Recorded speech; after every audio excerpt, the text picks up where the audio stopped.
Sa PBTS Life, may himalang nagsimula. Taong 2013, unang hakbang ko sa PBTS Life. Agad akong humanga nun. Si Maamo na ang una kong nakasalubong.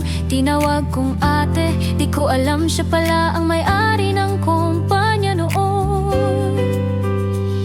Sa simpleng araw, may aral na hatid, trabaho't pangarap, sabay naming binuot pinilit.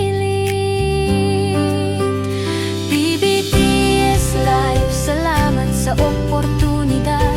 Dito ako natuto, dito ako tumibay.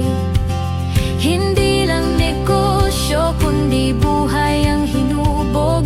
PBTS Life, habang buhay kong baon. Naalala ko pa noong mag-aral, mag-drive. Si Randy ang nagturo step by step sa bawat galaw. Mapapagod ka muna, may stress ka rin, pero sa dulo matututo kang tumayo at ngumiti pa rin. PBTS Life, salamat sa bawat araw, sa salis routine, sa pawis at tagumpay. Kay Sarani at Maamo na taos pusong pasasalamat sa tiwalang binigay.